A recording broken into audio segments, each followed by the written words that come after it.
जैसे कि हमने पढ़ा कॉम्बिनेशन सर्किट एल फंक्शंस के बेसिस पर half adder, full adder, subtractor और कंपेटिटर। इसी तरीके से अब हम पढ़ेंगे combination circuits on the basis of data transmission. मतलब डेटा ट्रांसमिशन के बेसिस पर हमारे कॉम्बिनेशन सर्किट के कितने टाइप्स हो सकते हैं। हमारे डेटा ट्रांसमिशन के बेसिस पर हमारे कॉम्बिनेशन सर्किट 4 टाइप के बन सकते हैं, मल्टीप्लेक्सर, डीमक्स, डिकोडर और एनकोडर। इस तरीके से ये हमारे कॉम्बिनेशन सर्किट है। और यहाँ पे मक्स जो कॉम्बिनेशन सर्किट है वो हमने इस तरीके से सिंबल बनाया हुआ है। तो मल्टीप्लेक्सर काम क्या करता है, मक्स सर्किट काम क्या करता है, ये काम करता है मैनी इनपुट और वन आउटपुट पर। मतलब कि जो सर्किट है वो मैनी इनपुट लेता है और वन आउटपुट देता है। मैनी इनपुट कैसे लेता है, जैसे 1 2 3 4 और 2 टू द पावर n कितनी भी यहाँ पर इनपुट्स हो सकते हैं। यहाँ पर हमारा एक कॉम्बिनेशनल फॉर्मूला रहता है जिसको हम एन से डिनोट करते हैं।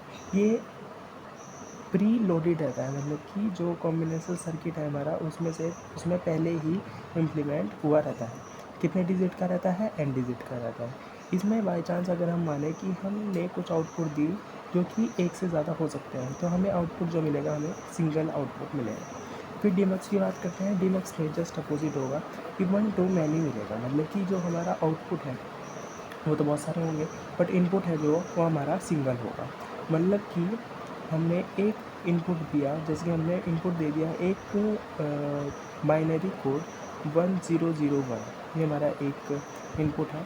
तो हमें जो आउटपुट मिलेगा वो क्या मिलेगा, हमें आउटपुट 2 टू द पावर 1001, इतना हमें आउटपुट मिल जाएगा। हालांकि ये आउटपुट है बहुत ज़्यादा होता है बाइनरी कोड के लिए, बट हाँ हमें इतना डीमक्स कॉम्बिनेशन सर्किट से ना आउटपुट मिलेगा। बात करते हैं डिकोडर की। तो डिकोडर में सम टू मैनी, यानी कि हम कुछ देंगे, मतलब कि n हमने दिया, n हमने बाइनरी इनपुट हमने दिया और डिकोडर उसको क्या करेगा 2 टू द पावर n में कन्वर्ट कर देगा। मतलब कि हमने डिकोडर में एक इस तरीके का फंक्शन रख रखा है कि जो बाइनरी कोड है उसको किसी अलग कोड में, ग्रे कोड में या फिर यूनिट डिस्टेंस कोड में कन्वर्ट करना है, तो वो ऑटोमेटिकली n से 2 टू द पावर n कर देगा। n काउंटर जस्ट अपोजिट करेगा, मैनी टू सम सर्किट में कन्वर्ट कर देगा। बाइनरी से ग्रे है तो ग्रे से बाइनरी कोड में अपोजिटली कन्वर्ट कर देगा।